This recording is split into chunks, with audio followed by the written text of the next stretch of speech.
initiatives that they may launch. And the Chinese will, of course, exert their own kind of pressure. So let us see what the future brings. But I certainly don't think that it will be very bleak, because the world situation is changing, with anti China sentiment globally increasing by the day. I stop here. Thank you. Thank you, sir. Mr. Ranade, you have, although you say you had no intention of educating, but the way you have thrown light on how China is functioning, what are its designs, especially their intentions and their explanations of last 70 years through their white paper. That's a very, this is a very timely education, I would say, because it was only 2 days ago that white paper was released, and an explanation about the white paper, its significance, major points,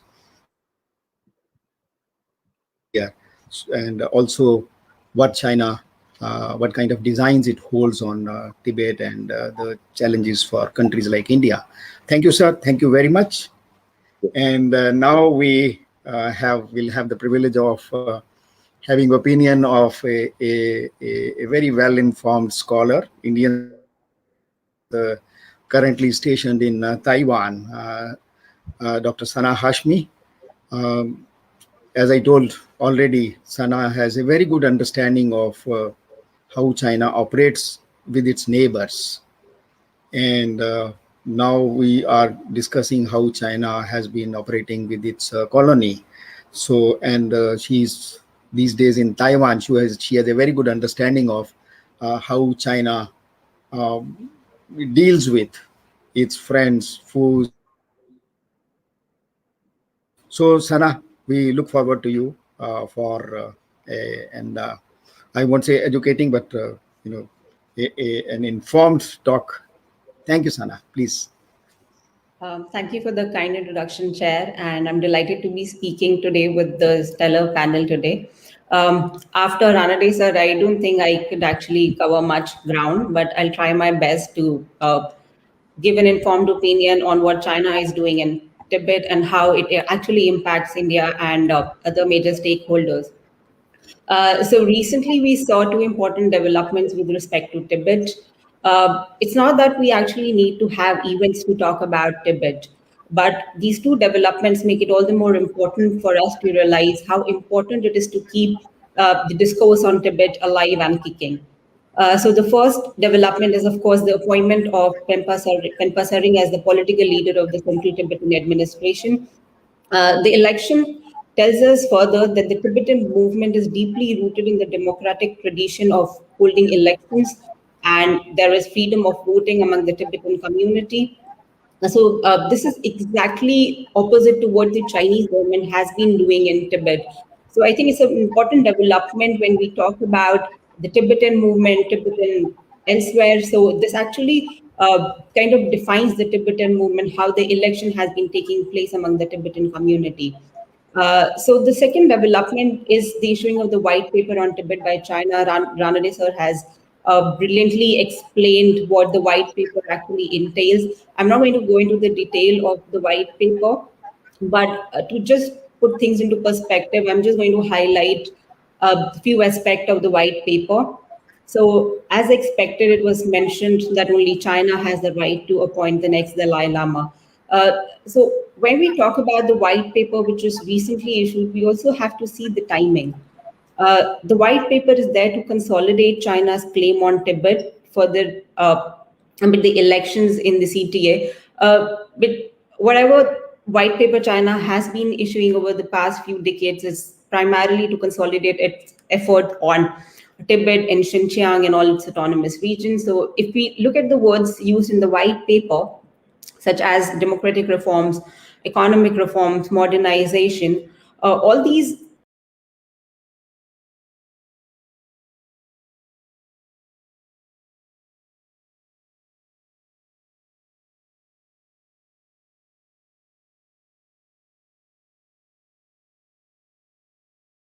activities in Tibet, as has been the case with the previously issued white papers as well. So the white papers are nothing more than the Chinese propaganda. It's actually a chronological account of developments in Tibet.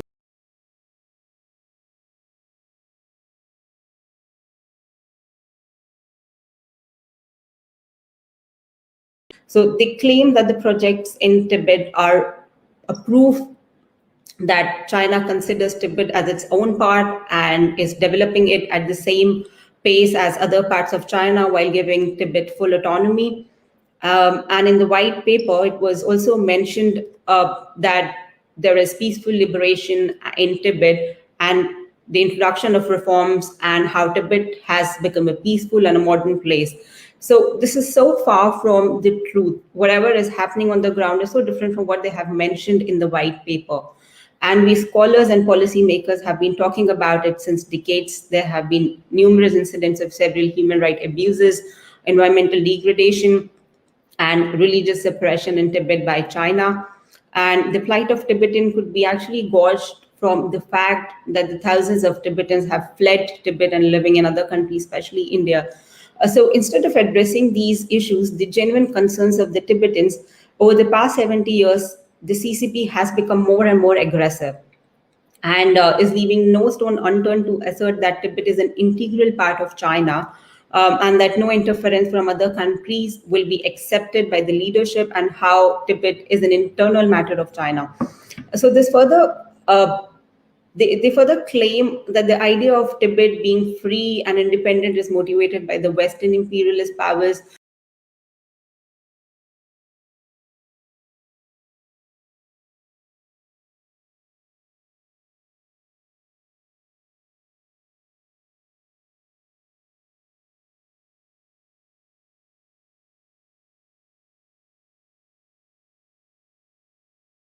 In all the white papers which have been issued by the Chinese leadership. But the fact is, no matter what the Chinese say, it's amply clear that the growth and development work carried out in Tibet by the Chinese government is not for the development and prosperity of Tibet and the Tibetans, but for its own selfish motives.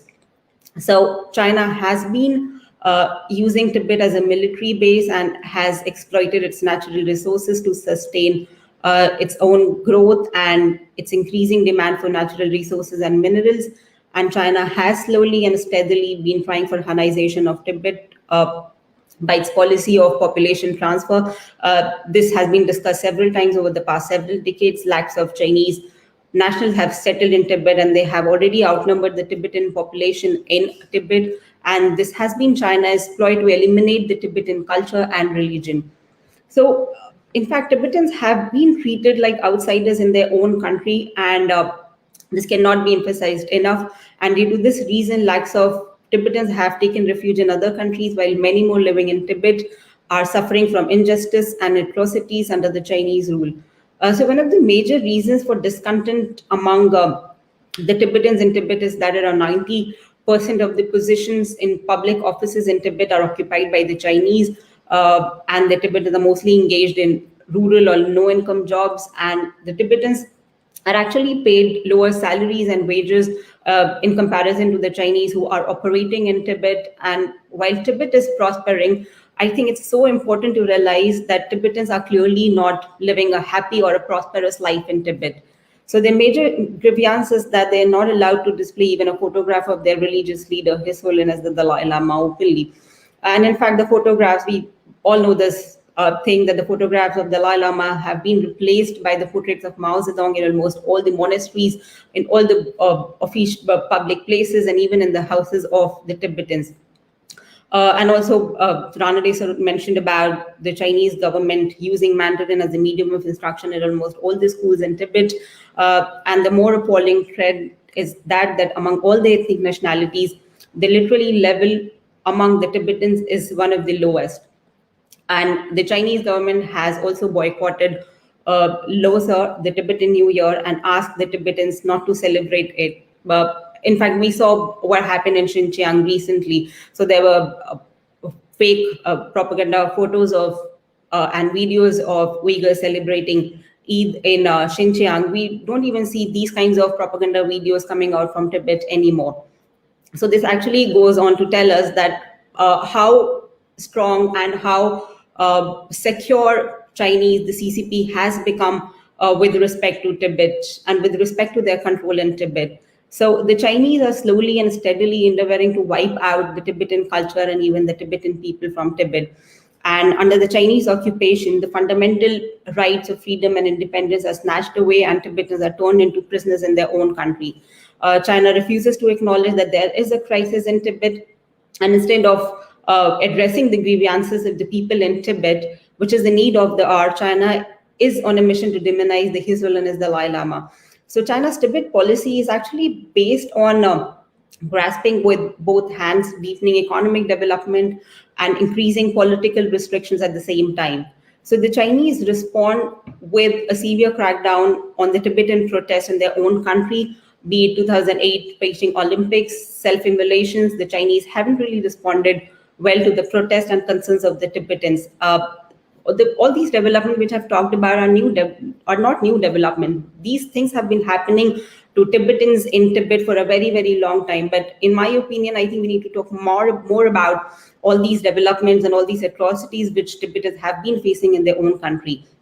But now, in CTA, in Tibetan Government in Exile, we have a new leader, Penpa Sareng, and he has been talking about reinitiating a dialogue with the Chinese leadership. So this is somewhat hinting towards the middle way approach, the crux of which is to have genuine autonomy within the Chinese control, not gaining independence. And while this has been the official policy of the Tibetan leaders in exile, unfortunately, neither is the Central Tibetan administration recognized by the Chinese, nor do they pay any heed to the middle way approach advocated by His Holiness. So there's striking variation between the ideologies of the older and younger generation of Tibetans in exile, and this is primarily because Chinese haven't really been paying any heed, as I've mentioned, to the middle way approach. So this differences in approaches among the older and the younger people, I think, is going to pose a challenge for the Tibetan movement in the long run. So this is also one of the important factors affecting the Tibetan movement. Then it is also important to consider that the CCP does not want to give away any autonomy to the Tibetans. The developments in Tibet are guided by the so-called Xi Jinping thought on socialism with the Chinese characteristic for a new era. And then what we have seen is that the Chinese grip is going to get tougher on Tibet. But in such a situation, what we have also seen is that Tibet has got international support. And some of the examples include the US and the European Union. The US Congress also approved the Tibet Policy and Support Act, supporting His Holiness to appoint his own successor. And similar support has been extended by the European Union as well.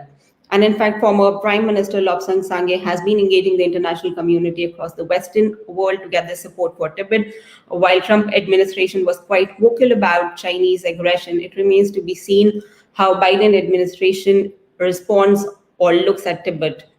So this support is primarily because Chinese activities in Tibet are detrimental to countries' interest as well. And if I may quote Dr. Lobsang Sangye, when he was visiting Europe, he actually said that I'm not here to seek your support for Tibet, but I'm here to warn you about the Chinese aggression. So I think this is very important for countries to keep into consideration when we talk about support for Tibet, voicing support for Tibet. But among the most affected countries is, of course, India. The Tibetan issue is not restricted to Tibet, but also concerns the countries which border Tibet and which are dependent on Tibet water. Ranade sir mentioned about the possible dam diversion projects by the CCP. So Tibet under Chinese control has several implications for India. And a prominent Tibetan scholar, the One Orbu, if I may quote him, he actually said that with Tibet under its Chinese complete domination, China now finds itself militarily and strategically more stronger, specifically with respect to India. And on the diplomatic front, it is in a favorable environment with considerable scope for diplomatic maneuvering to its advantage. So I think we really have to keep Professor Dawa Norbu's words in mind when we talk about concerns for India vis-a-vis Tibet.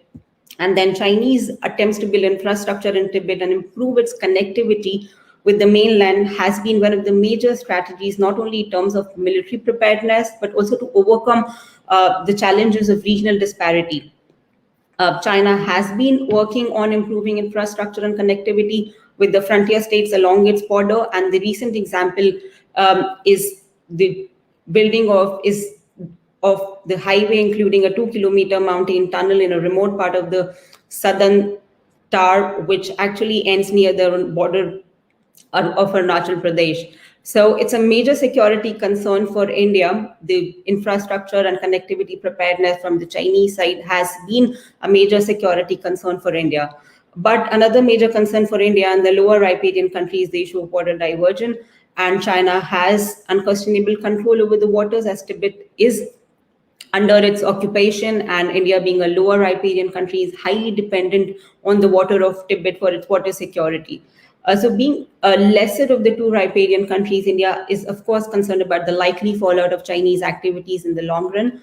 But despite such concerns, India hasn't really taken advantage of the presence of Tibetans in India. India doesn't want to make its people aware that Tibet is a political issue and people need to be more aware about whatever is happening in Tibet.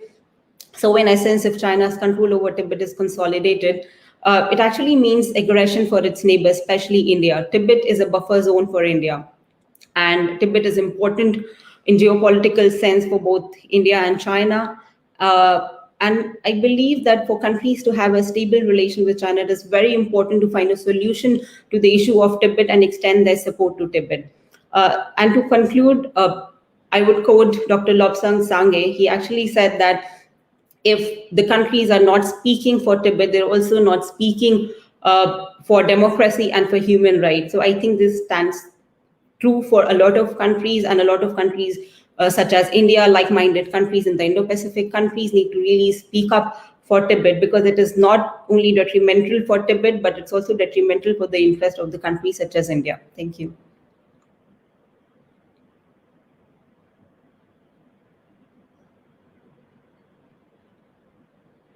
How China's control over Tibet, China's colonial occupation of Tibet, how it has endangered the situation of even neighbors like India. And there are 10 riparian states, countries who are going to suffer. And there has been a discussion, and rather India, it seems what you are saying about water diversion, I think this is time to take this kind of advice from scholars like you, that these riparian states should join hands and stand up before it is too late for them. And this Tibet Policy and Support Act, which calls for a union or an association of a diplomatic association between democratic countries, I think this justifies that, and you have very well underlined that. So thank you, Sana, for this enlightenment. And now we are coming to one of our speakers who has been always in the limelight, who has been a great thinker and a revolutionary of the Tibetan diaspora. I am talking of Mr. Tenzin Chundu, who has, as a Tibetan and as a thinker in both capacities, he has his own understanding of Tibetan situation, the challenges before Tibet, and the Tibetan situation, the challenges it is causing to other countries. So, Mr. Tenzin Chundu.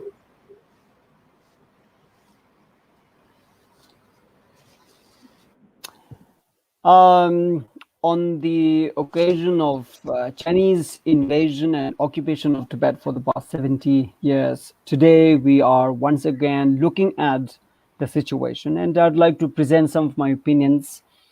And this, for me, it's an effort to make an intellectual inquiry into what had happened and how the situation is today. Firstly, I would like to look at just the very nature of invasion and occupation. What is happening in Tibet today is blatant colonization and imperialism in the darkest sense, and how it had continued up until today for 70 years without real intervention from anybody from around the world. And yet the Tibetans have never given up and continued to maintain this struggle. And therefore, even after 70 years, far from dying out, we are alive, kicking, and hopeful. Now, the nature of colonization, when China invaded Tibet, it was not just an act of colonization. It was with a diabolical intention to occupy the country, to make that country a part of China's country. And this was happening not just in Tibet, but East Turkestan and southern Mongolia and Manchuria. And all of them put together make 60% of China's landmass today. Today, there is a revisionist perspective in China. And earlier, they used to say that Tibet belongs to a part of occupied, and they have liberated Tibet. In fact, that was the language: peaceful liberation of Tibet from Western imperialism and feudalism. So these were the two reasons that the Chinese were giving at the time of invasion and occupation of Tibet. Today, these reasons are no more cited by China. Why? Because China has changed their narrative. Now they say that Tibet, East Turkestan, southern Mongolia, and Manchuria had always been a part of China, is what the Chinese are saying today. So China has again and again refurbished their reasons to occupy Tibet. And therefore, I am saying this is not just colonization, but imperialist colonization, because China continues to think that China has a contiguous history from Sung dynasty right up to Qing dynasty. And in between, how China came under foreign occupation, firstly by the Tibetans, and then the Mongolians, Yuan dynasty, and then the Manchu dynasty, which is the Qing dynasty. And China emerged as a free and independent country only in 1911, 1912. They recreated China as a new country, Republic of China. Dr. Sun Yat-sen was their first president.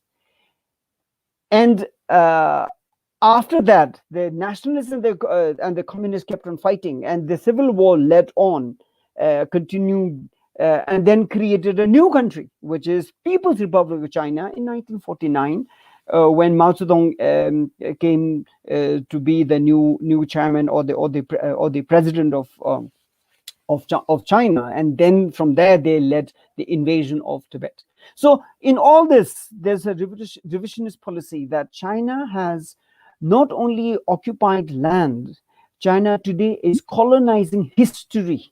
History of Manchuria and Mongolia and Tibet are history of China today. This is the blatant lies with which China stitched together this new country called People's Republic of China.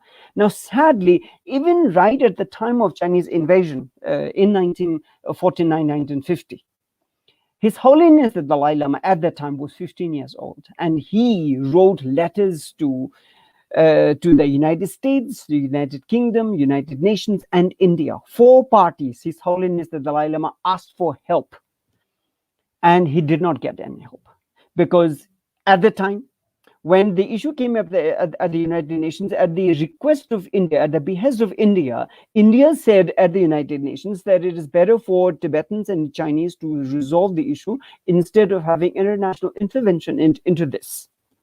And therefore, countries like El Salvador, Malaya, Ireland, small countries who supported Tibet and brought the issue of Tibet at the United Nations were deferred. And therefore, India at the time thought that China and India are going to be future leaders in Asia. And at that time, the government of India had this idealistic hope in the rising new communist China, that they are going to be friends. And therefore, Hindi Chini Bye-Bye started to happen. So in all these situations, when there was no way the Tibetans could deal with China or no support from outside, that was the time when the 17-point agreement was signed. And of course, it was signed not just as the Tibetans usually say, that it was signed at the gunpoint. No, it was signed with the pressure that if the Tibetans do not sign and agree to this, then there will be a full-fledged military invasion, which would result in hundreds and thousands of Tibetans being killed. And that we had already seen. There was a bitter battle in Chamdo, in eastern part of Tibet, where thousands of Tibetans died in 1950, and 1951 was the time when the 17-point agreement was signed. So this is how it worked out.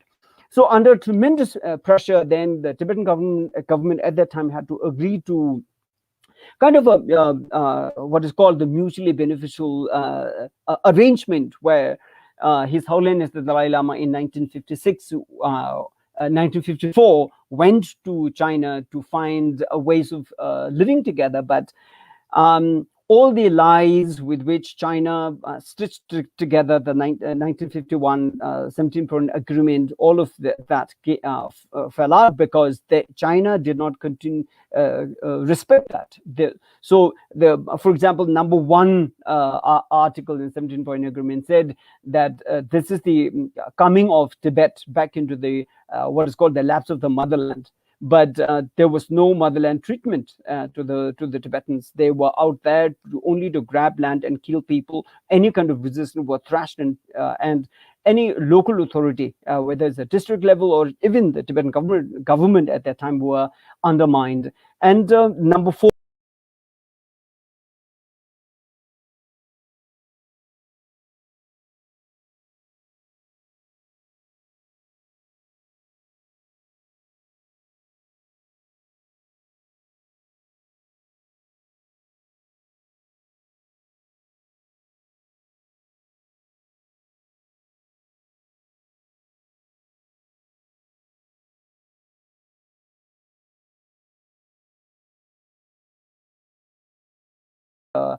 granting Olympics to China, all of that to mainly make this effort that the China would continue to produce cheap made in China products for the Western countries, and they would benefit from this. I've been to many other countries. I've been to 20 other countries in the West, and wherever I've gone there, I have never said I'm seeking support. I said I want the Western countries to be accountable to the benefits they have reaped out of Tibet.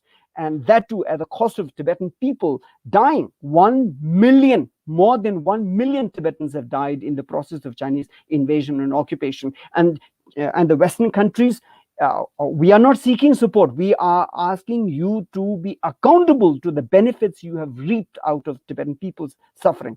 And as if this was not enough, today when China's narrative, when China's military economic power is so powerful that it is rising and is challenging America and Europe, today the Americans are saying that there is human rights violations in East Turkestan, what is called the Xinjiang region, and also Tibet.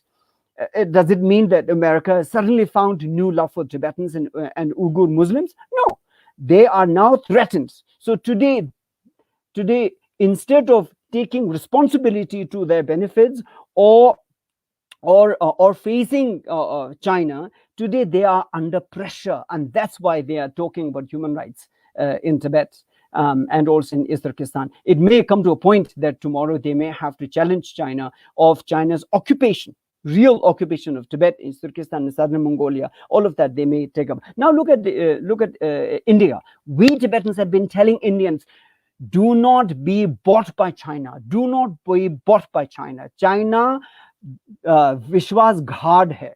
China के ऊपर विश्वास मत करना. हम इतने सालों से कह रहे हैं, नहीं माना. 1962 में Chinese war हुआ था from Arunachal Pradesh. India did not listen. Indian leaders continue to say that China is going to be our friends and China will invest in India. Indian infrastructure will develop with Chinese money. But no, Galwan Valley was a bitter lesson to India, where now Indian leaders cannot say that China will continue to be our friends. That mask has been taken off. So today, for India, China has become enemy number one. What George Fernandez had earlier said, it has come in reality today. So this is the situation where we are. Now, what are the Tibetans doing? We were cheated by the Chinese in 1951 17-point agreement.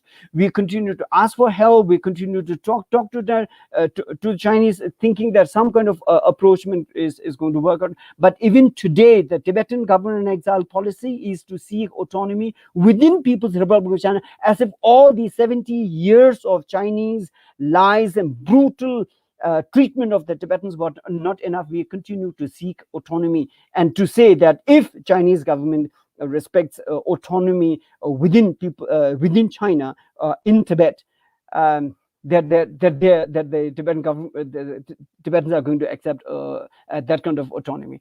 So this is where the situation is. People are not able to speak the truth. The real truth is China is an imperialist, colonialist country. Their intention is to rule the world. Take this from me. Take this from me. Their intention is to rule the world. They don't care about Tibetans or Indian neighbor or civilizational friendship, as people say. No. So this is where we are today. We must face the truth. We must fight, never give up. And lastly, Tibetan people have never given up inside Tibet. Even after 70 years, Tibetans have continued to fight. And today, 155 Tibetans have burned themselves in self-immolation inside Tibet. And if the result had been little more positive, there would have been terrible number of self-immolations. Tibetan people will never give up. We have never. And even to my last point, today, Chinese in Tibet fear walking alone in Tibetan streets. Why? Because they fear that they may get mugged or beaten or knifed by the Tibetans. And this is the level of fear the Chinese have, even though they are majority inside Tibet. And therefore, independence is the only solution for Tibetan people, and we must continue to wage this war, no matter who is with us or not. But we will continue to fight for the independence of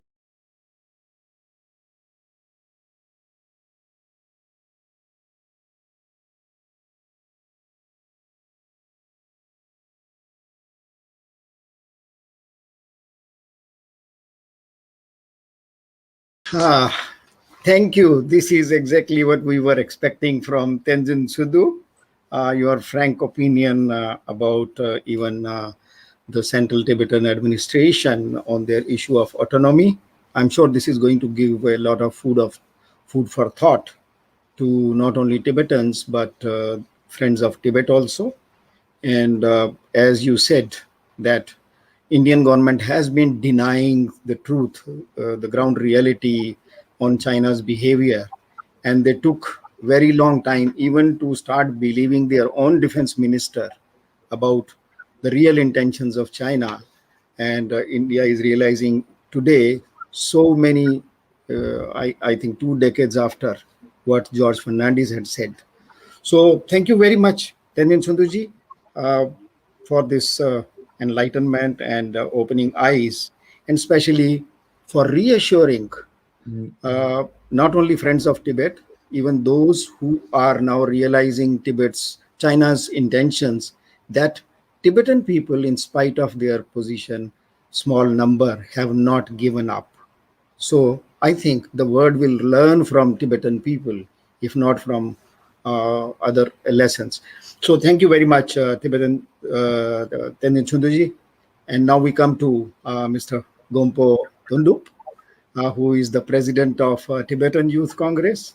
As I already explained, Tibetan Youth Congress is the most, not only the largest socio-cultural political organization of Tibetan diaspora, it is also a nursery of education and training for the future, at least I would say more than 2 generations. In past years, it has been a nursery of learning from for new generations of Tibet. And Mr. Gompo Thondup, as an activist, as a well educated scholar on and experience on Tibetan situation, I will request Gompo Thondupji to please come up with your ideas on today's significance. Thank you. Tashid Lake, and greetings to all the panelists, moderator, and the audience who is joining live. So, being as the co-organizer of this important virtual program, I want to thank all the panelists for accepting this invitation. And my special thanks to our moderator and the co-organizer of this event, Vijay Krandiji, for putting all the efforts in making this virtual campaign a reality. So, as you have making a kind introduction, that TYC from last 2-3 weeks, the central executive and all our regional chapters are actively engaged in different social services activities work because of the bad hit of a Chinese virus in India and Nepal. So we were very much busy with the social services activity, and we were not. I didn't get enough time to engage in this virtual work. So Vijayji have carried, and he is the engine behind this virtual panel discussion. I'm very much thankful for the Vijayji and all the panelists. So the previous speaker have already highlighted the important issues, especially the Tenzin Sundula have highlighted all the history background and the way forward also. Now I'm going to give a brief history of this dark day. So on 1st October 1949, the People's Republic China was formed. And soon after, the Beijing radio have made an announcement that they are going to liberate the Tibet. Back then, the Tibetan Foreign Office have wrote to the Mao Zedong on the 2nd November 1949, which in this letter statement, our government mentioned that Tibet has from the earliest time up to now been an independent country whose political administration had never been taken away by any foreign country, and Tibet also defended her own territories from the foreign invaders. So meanwhile, the foreign offices have our foreign office letter have asked to a direct negotiation with China to return the Tibet territory annexed by the China earlier Kuomintang government. The copies of that letter was sent to the government of India, the Great Britain, and the United States. But unfortunately, back then, the PLA troops from the Southwest military have already reached the Chamdo and occupied the eastern Tibet. The Tibetan forces, numbering 8,000 troops, engaged with the PLA troops in a fiery battles. By 19th October 1950, the Tibetan had fought a 20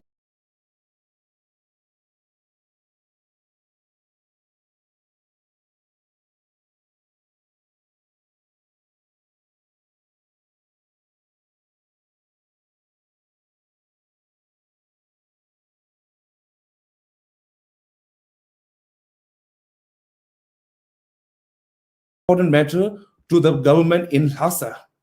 On 29th April 1951, the negotiation was opened with the presentation of draft proposal by the leader of Chinese delegation.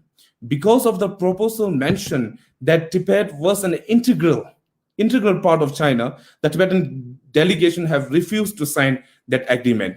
After the several days of heated debate between the Tibetan delegation and the Chinese counterpart, the Tibetan delegations were addressed with a harsh treatment and insulting terms, threatened with the physical violence, and they even kept as prisoners. No further discussion was allowed to the Tibetan delegation, were cut off from preventing a contact with the government in Lhasa for the instruction. They were threatened with both the personal violence and the large-scale military retaliations against the Tibet.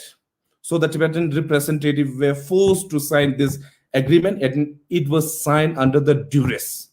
On 23rd May, the Tibetan delegates were forced to sign what come to be known as the Agreement of the Central People Government and the Local Government of Tibet, Measure for the Peaceful Liberation of Tibet. Since then, Tibetan delegations were not authorized to conclude an agreement. They did not have their government seal. All they had were the seal of representative positions in the government. However, they denied having them in order to indicate their disapproval for the agreement. The Chinese then improvised a wooden seal inscripted with the names of delegation, duplicate seal forged for the purpose for the giving a necessary resemblance of the authenticity. At that time, the Tibetan delegations were warned that that there are signing agreement on their own personal capacity and no authority to be bind either His Holiness the Dalai Lama or the Tibetan government. Back then, the Prime Minister of Tibet, Lu Kangwa, clearly told the Chinese representative Chiang Jing-hu in 1952 that Tibetan people did not accept this so-called 17-point agreement. And Tibetan opposed this agreement as less than a death warrant for the century-old of Tibet independence. Tibet has been a long strategic issue for China. So the Chinese policy makers from the late Qing dynasty onwards saw the Tibet as a backdoor for the invaders to attack the Middle Kingdom. And the communist leadership under the Mao Zedong acted on the same assumption. So with the occupation of Tibet, this is the reality that India have lost the buffer state. Not only the India, many countries in the South Asia have lost their national security because of the geographically important strategic location of Tibet.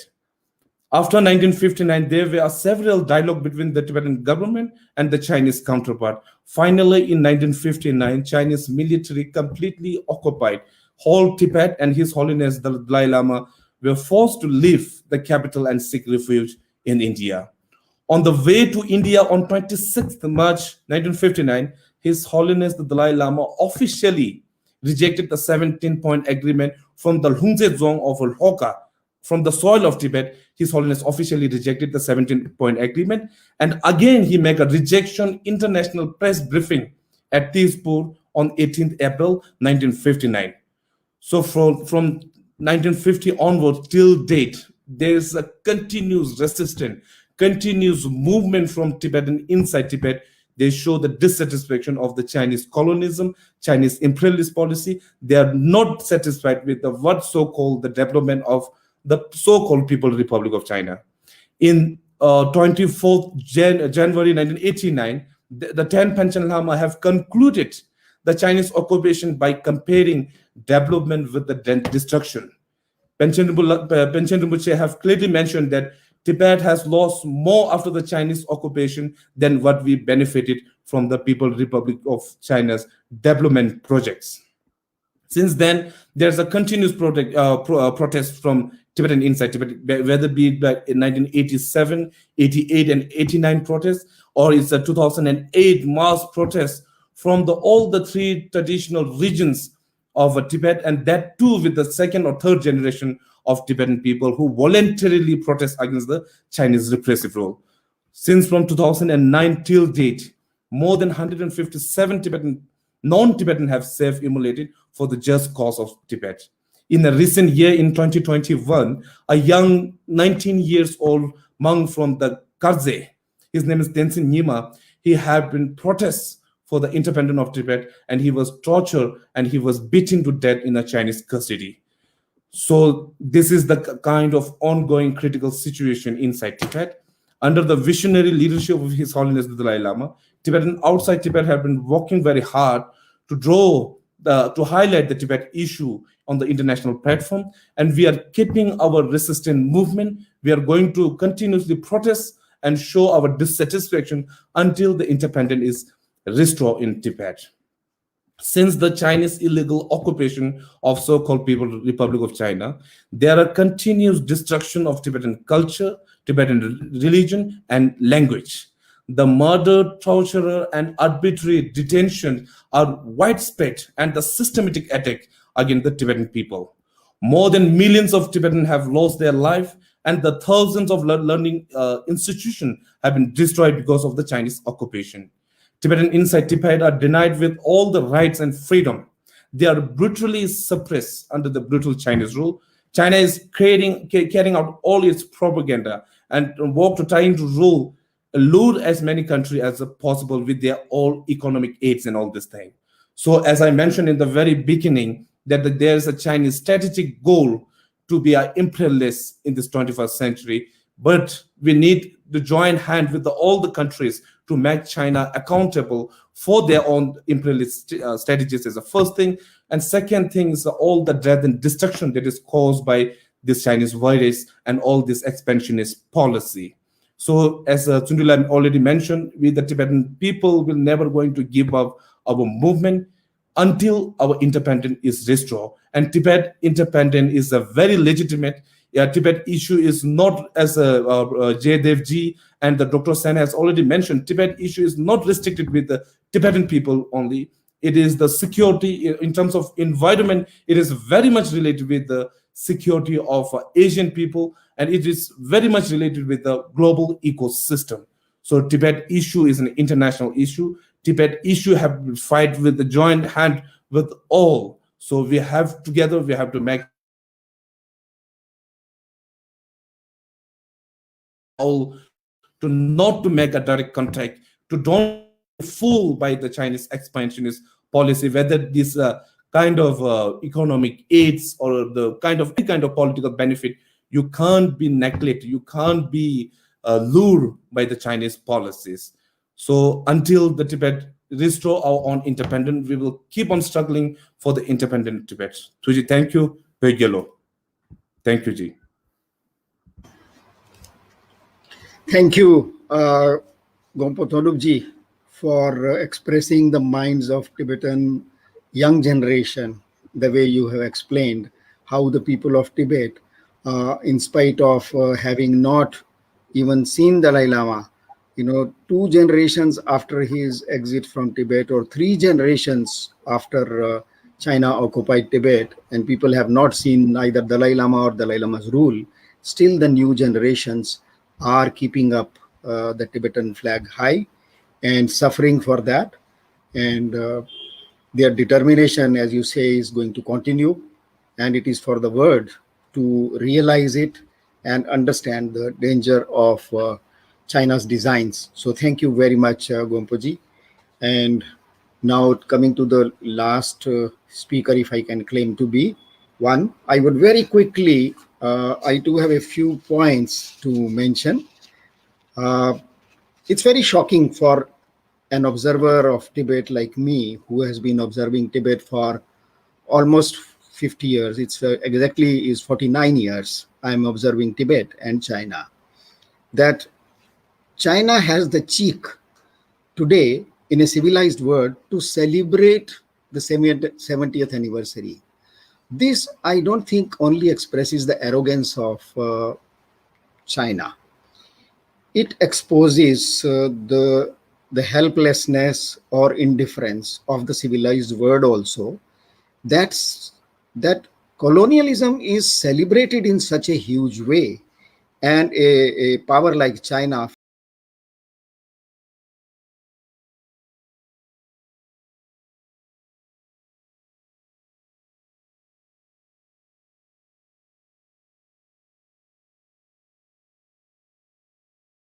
has guilt conscience, which is speaking loudly on all those issues of sins, atrocities, and exploitations which they have committed over Tibetan people in last 70 years. And in last 70 years, what has happened? It was purely a colonizer, an occupying power giving, occupying a country on given promises. They count them 1 to 17 promises, and you see that they are going back on every single promise, breaking those promises, committing genocide, looting the natural resources of that country. They are practicing racial discrimination and exploitation, destruction of religious, the lingual, religious, cultural, national identity of Tibetans, and still calling it as liberation. The way they have crushed human rights, it's a shame for all of us. I think occupation of Tibet has to be taken very seriously by its own neighbors, because the moment China occupied Tibet, the first losers were the neighboring states. I'm talking of only Tibetan occupation, because the occupation of Xinjiang has created many problems for Central Asian countries. So today is not the issue. We'll discuss it some other time. What has happened by occupation of Tibet by China, that people of India and the governments must take notice what is happening, because the China's dream of Middle Kingdom has started with dominance over Asia, which means a direct problem for Tibet, for India. When Mao, before invading Tibet, Mao had already announced that Tibet, Tibet is our palm, Nepal, Sikkim, Bhutan, Nepal, Ladakh, Nepal, Sikkim, Bhutan, and Nepal are our fingers. And he said that this is how we are going to treat Asia. And unfortunately, all the countries in South Asia were sleeping. They didn't take notice of it. And today we are paying for it.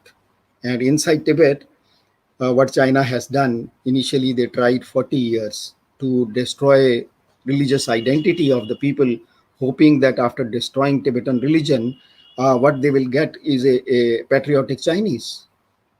This was the formula of Mao, which failed miserably, as Gompola explained, that when people uprose in 1987, 1989, then the Chinese realized that there was a basic flaw in their policies. So it was then they changed their policy on religion. Instead of destroying religion, they started to occupy religion from within. And what we are seeing today, that they are now extended to the level that they want to have to install their own Dalai Lama. I think this is something the world has to take notice of. And I would suggest our audience to please read the white paper very seriously. It will make many things clear what China has done, where it has failed, although it says it makes claims of success. So I think it will be perhaps proper to say, to conclude these discussions and shift over to question answers by one conclusion which I could make out from our friends, that Tibet is a collective challenge to the collective human conscience and human wisdom and the honesty and courage of the civilized world. If the world cannot realize it today, I think very soon it will be too late for the world to wake up or to face an aggressive China. So thank you very much to all the speakers. It was really enlightening set of presentations, which even a person like me, having associated with Tibet for 49 years, sometimes it can give arrogance that I know everything. But today, from every speaker, I learned so many new things. And I'm sure our audience must have gained, and it must have been a very fruitful set of presentations. Now, if you permit, should we shift to the question answer session? So, because I was engaged in handling this discussion, may I request Professor Ayushi Ketkar? I'm sure you must have identified. Yes, yes, thank you, sir. There's some very interesting set of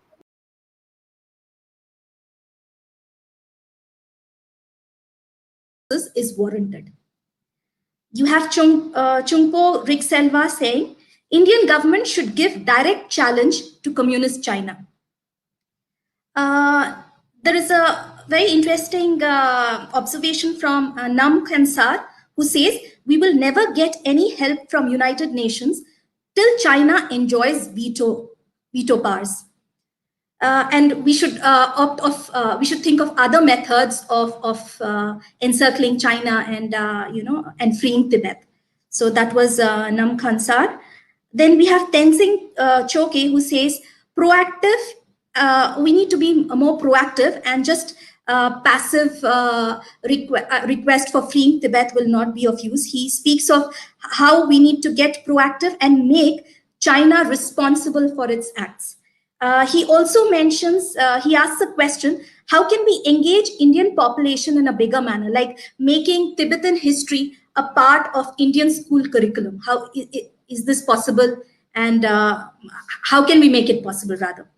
There is a very interesting, I think I'll stop now. Then there are 3 other questions which we can take up. Sila is a lady, yeah. You mentioned, I'm sure, cultural. There is nothing wrong in it, nothing bad about it. So, yes, let us take this question of Shukila, who is asking, especially how to reach out to Indian audiences and educate Indian masses. Who would like to? Oh, let's. Tenzin Sandhuji. Yes. Firstly, before responding to this question, I would like to make a comment. I think so far, Indian Prime Minister Narendra Modi was the most powerful speaker on China. Up until now, no Indian leader has spoken to a level where the Indian Prime Minister would say that China is a Vistarvad country, an expansionist country. And I would like to comment on that. I think, as much as a strong statement that is, there is a lack of understanding the diabolical nature of Chinese expansionist policy. China is not just an expansionist country. It's not just expanding the territory. The intent behind it is imperialist. China, as the word China, Zhonghua, the Chinese word Zhonghua, it says that China is the central state. Chinese people believe that they are the center of the world and all other countries are around them.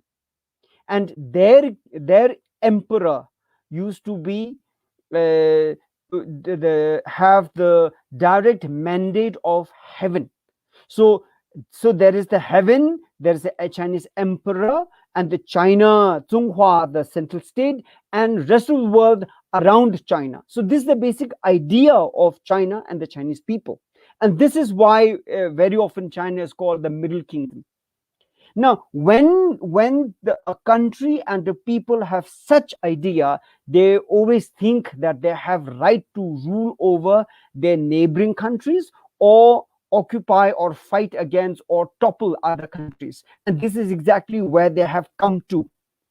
For a long time, they've been expanding economically, financially. Today, politically, they are maneuvering to control the world. And therefore, this is the statement that I wanted to make about Narendra Modi ji's statement that China is an expansionist country. Now, responding to the question, how more effective manner can we engage Indian population in this? I think in one of our previous sessions, Vijay Krandiji, I made a suggestion and you also responded to it. I think even in today in India, the single most weakness the Indian population find in dealing with China is information. There is very little or no information about China's occupation of Tibet, that Tibet being India's largest neighboring country, 25 lakh square kilometers of land with 4,000 kilometers of border with India. Most Indian population have no idea about it. And mainly because it was never there in the Indian school and college curriculum. हम लोग यहीं India में पढ़े हैं. We grew up in India. We studied CBSE. I've never come across any Indian textbooks that talk about it. There may be one or two. I agree with Vijay Krandiji. You had earlier talked about it. But majority of Indian population have no idea about Tibet. And therefore, last year after the Galwan Valley, remember, Indian Army had to undergo a crash course on Tibetan culture, land, religion, and language. Why? This was the way Indian Army could understand the border and border people, and this is how they could respond to China. So therefore, what the Indian Army had to undergo last year as a crash course, this is something very easily a curriculum can be said in Indian school, college, university curriculum, where every Indian is taught about India's largest neighboring country, Tibet, with sharing a longest border. Yes, thank you. Anybody would like to comment on it? Any of our panelists? Yeah. So, Mr. Ranade and then Sana. I'd just like to make two short points, basically adding to what Tenzin Sundar said. The first is, while bringing Tibet into the school textbooks, etc., would take time. After all, there is a process the recommendation has to be approved, then it has to come into the textbook and then printed. So that's a long drawn out thing. We should pursue it, but that's a long drawn out thing. But in the meantime, I feel that there are two ways in which to mobilize or to mobilize Indian opinion or to get the Indian people to support the cause of Tibet. The first is to go to the universities and schools, colleges and schools, and talk to them. I think this needs to be done in a sustained manner. The second is through films. Making a film today is not very difficult, particularly if we are putting it out over mobiles and YouTube, etc. So I think these two things need to be done. And the Tibetans must use their strongest soft power, which is the Dalai Lama. He today, if he goes anywhere, if he makes a speech, people will throng to listen. And this needs to be done with opinion makers, with the business lobby, the important business lobby, and with students. I think, a couple of addresses a year in these settings would go a long way in doing two things: mobilizing Indian public opinion in favor of Tibet and Tibetans, and secondly, making them aware of what China is up to. Thank you. Now, Sana, please. I think Indians are pretty aware about Tibetans, and as Ranade sir said, it's primarily because of His Holiness the Dalai Lama. So I think Tibet has been covered by a lot of news channels, regional, English, Hindi, and other news channels as well. And it's primarily because of Dalai Lama. And also I have done a project with the CTA, and Vijay Kranti sir knows about it. He was a part of the committee. So we researched on the perception of Indians of Tibet and Tibetans, and how could we strengthen the relationship between Indians and Tibetans in India. I can't disclose the result, but there were efforts which were put out by the CTA, but I don't see those many efforts anymore. There might be some efforts and projects, but I think it should be led by the CTA. And also, if I may talk about the scholarship on Tibet in India, when we talk about Tibet, our scholarship is so China-centric. So I worked with CAPS, and Ranade sir was also with CAPS. So my reference was actually Ranade sir's articles. Apart from him, I really don't see a lot of people writing on Tibet consistently. So I think this is also one of the problems when we talk about awareing more and more Indians about Tibet. And also, I think what we can do is we can have conferences with Indian scholars and Tibetan scholars. But what I generally see is that if a conference is being organized by a Tibetan office or a think tank, they only invite Tibetan scholars. I know that there's a need to promote and endorse Tibetan scholars, but I believe that we need to have more and more collaborations. And today's webinar is one example of such collaborations. We have Tibetan scholars as well as we have Indian scholars. So I believe we need to interact more to make people aware about it. And also people like us need to be more aware about Tibet, because as I said, our scholarship is so China-centric that we just lose touch with Tibet. And to end this comment, I want to say that when we compare Taiwan and Tibet in India, I think more people are more aware about Tibet than actually Taiwan. So I think that's a positive development, and that's a win. Thank you, Sana, for giving this insight. And I would also love to underline what Mr. Ranade said, that the role His Holiness Dalai Lama himself personally can play is enormous, and it has been, I won't say underutilized, it has been not utilized by the Tibetan people or His Holiness himself. He can, if I have the the freedom to say so, because when 156 Tibetans commit self-immolation, I think there should have been some action at the highest level from Tibetans, which would have attracted the whole world. I was shocked to see that one person from Tunisia commits self-immolation, and there is uprising in 12 countries. The whole world is supporting those countries and stands by that self-immolator. But we didn't see one country, one parliament, one individual leader standing up forcefully in support of 156 self-immolations. I wish, a person like Dalai Lama ji himself would have taken some action like Gandhiji used to do, going on fast or standing up personally on such issues. I think that would make enormous difference. And I agree with Rana Deji's 100% that this is time His Holiness the Dalai Lama has to play a very strong political role also in Tibetan freedom movement. I won't say more than that. Ayushi, do you have some more questions? Ms. Kai Mueller wants to say. Yes, please. Yeah, thank you very much. Thank you. I just wanted to relate to something that has been said just now with regard to information.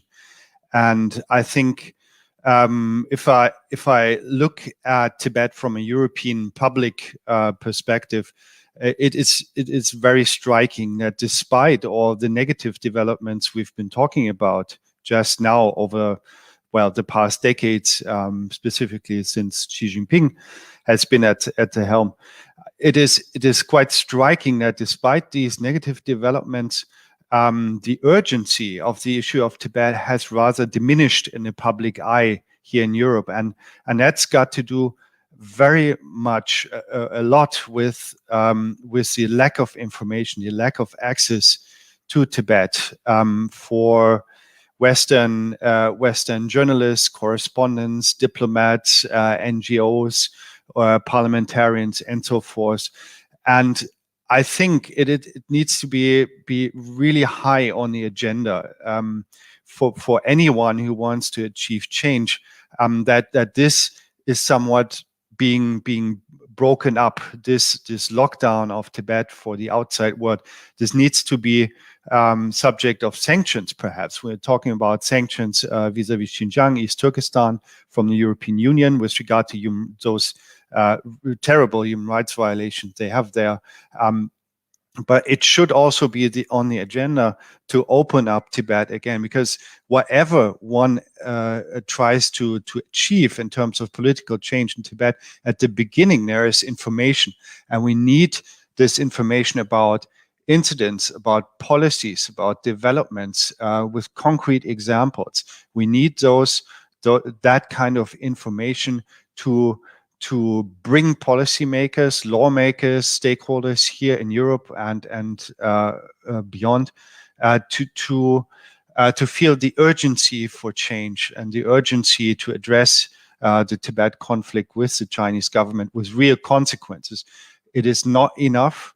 I think it's really important for international politics to understand, to just address the issues, the problems in Tibet. It's not enough anymore. And we and others, and I think it should be clear, there need to be consequences for the Chinese government, for the CCP, for their policies, one of which needs to be sanctions for this lockdown on information, because information is the beginning of everything. Thanks. Yeah, thank you. The issue you raised about lockdown on information. And what I would add another adjective to that is gatekeeping of information in the West has become a serious issue.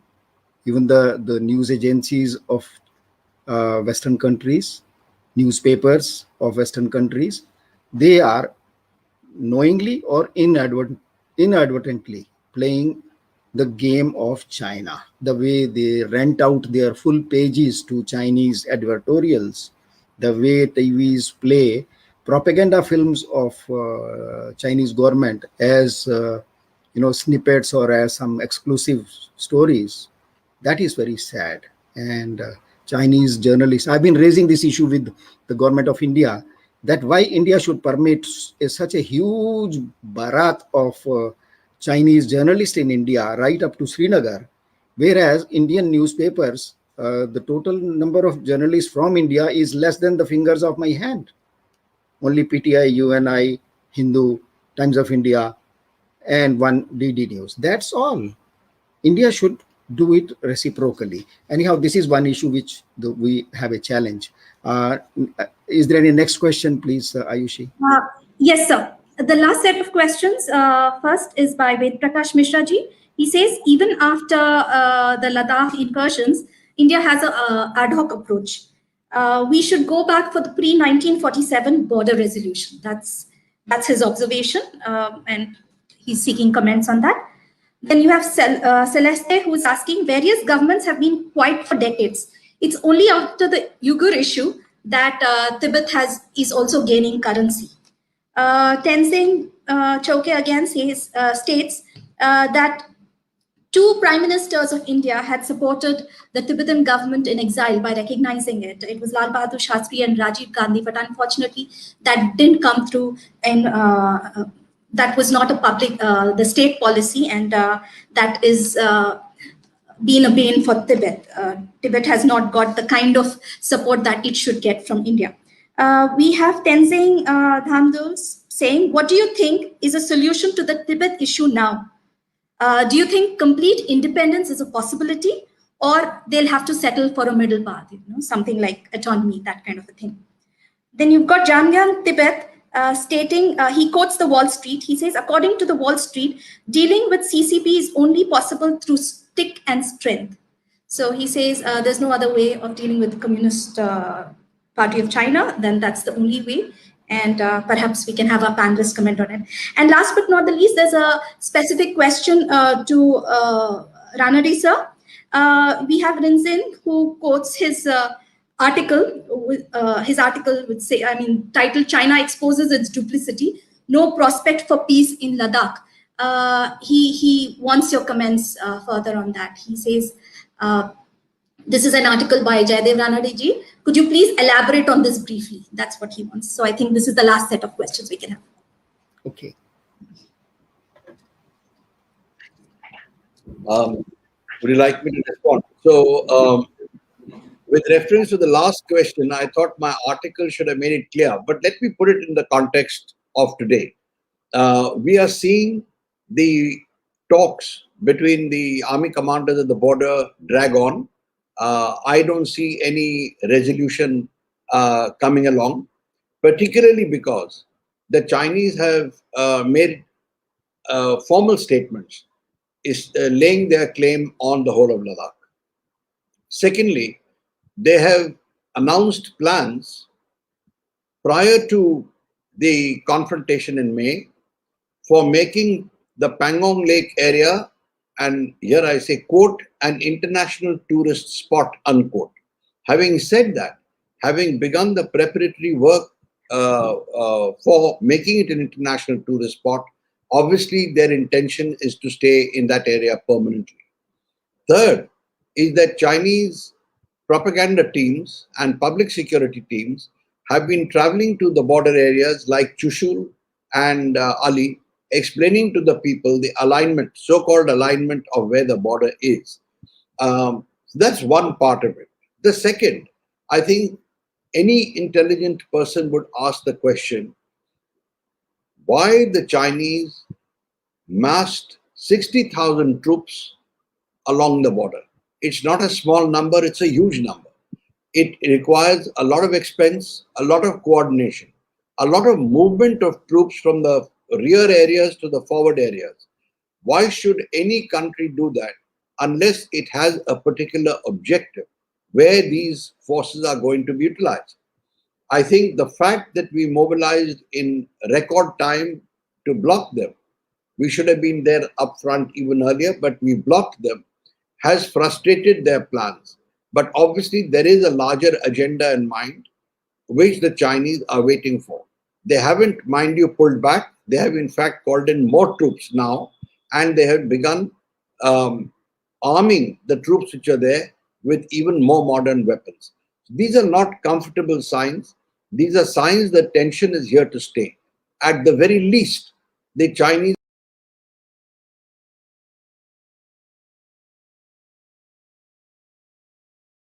they are planning to make a surprise move somewhere in order to grab territories that they covet. So this is why I made that statement, and I still stand by it. I want to make two quick comments on some other questions that were made. One was about the middle path. Um, the election of Penpa Tsering, who subscribes to the middle path, was commented upon by the Chinese, and their Chu Wai-chun, who has been in the United Front Department dealing with the Tibetans, he said that the middle path is nothing but a disguised method of Tibet claiming total independence in the final analysis. Secondly, as far as the border is concerned, someone said we should go back to 1949 or whatever. Border issues can be settled only by both the concerned parties. It takes two to tango. One person, unless he's supremely powerful, cannot dictate the border. China has tried it in the past. It has not succeeded. There will have to be a negotiation, if at all. So that's the comment that I make. And finally, it's interesting to hear the comment of comparing the Xinjiang situation with the Tibet situation, and saying that because Xinjiang has come to the fore now, the Tibet issue is also coming up. I differ quite strongly with that. In fact, the Tibet issue has dominated international headlines, and the Xinjiang issue is only now coming. And the Uyghurs have been complaining, me privately, certainly they've been doing it elsewhere, that if they had a figure like the Dalai Lama, their issue would have also got global attention. So I don't agree with that statement. Thank you. Oh, wonderful.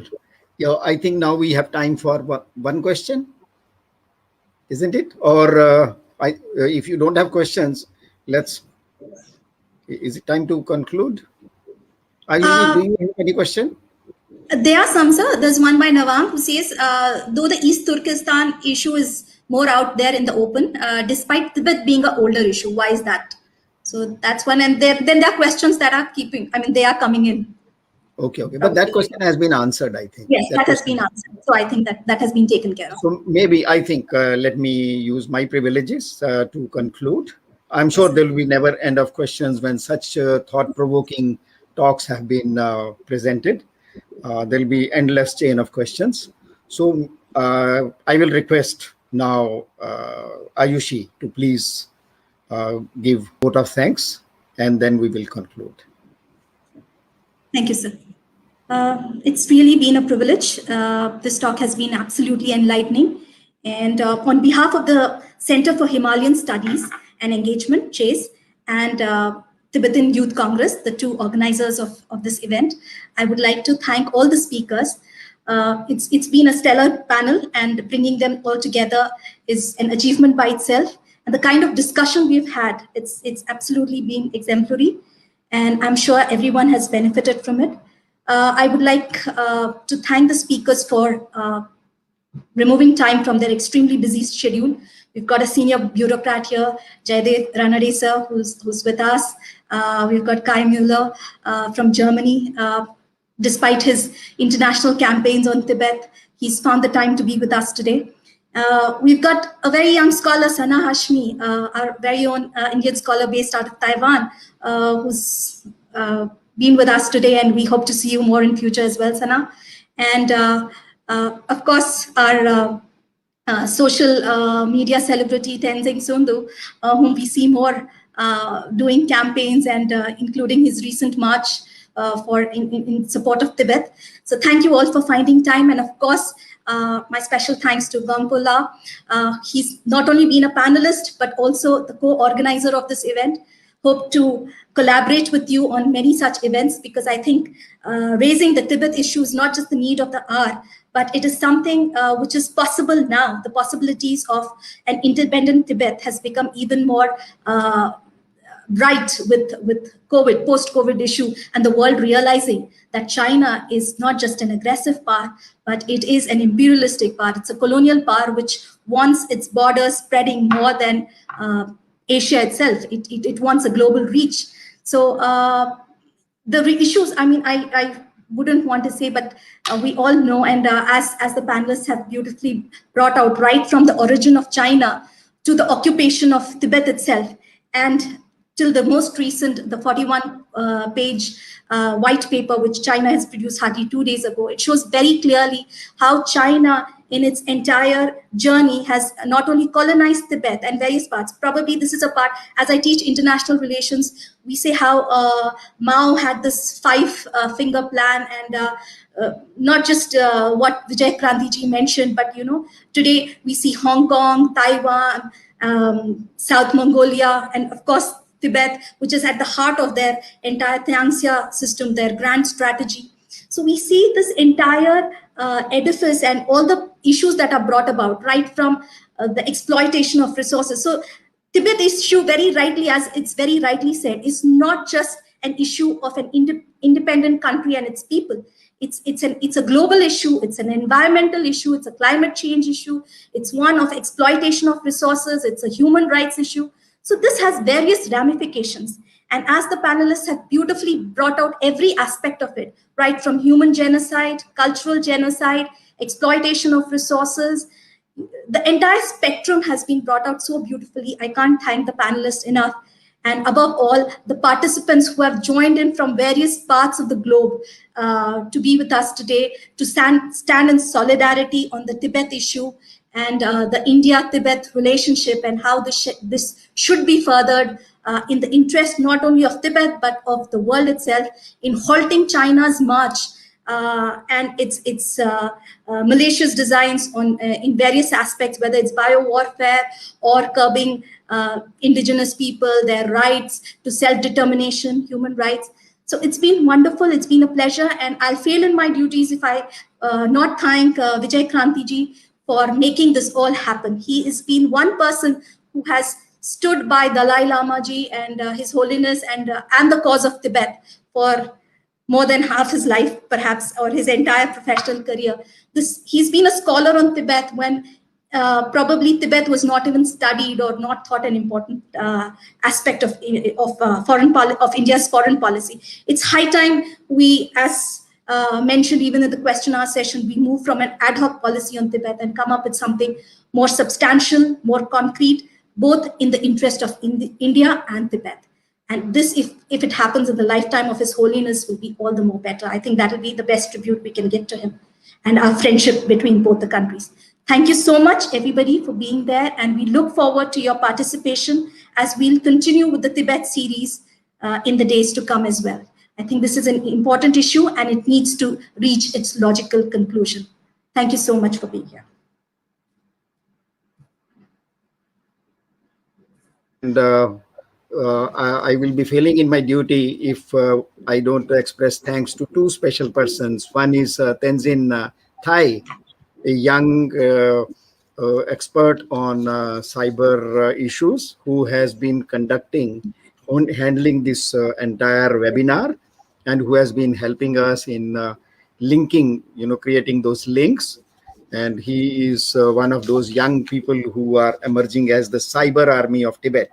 So thank you very much, Tenzin Thaiji, for all your support, and Anjali Mishra, our young colleague, a young member of CHASE, who is a young journalist, budding journalist, for handling media issues of it. So once again, thank you, everybody. And I wish all of you good health and the best of well-being for all the people you love. Please take care. Thank you. Thank you very much.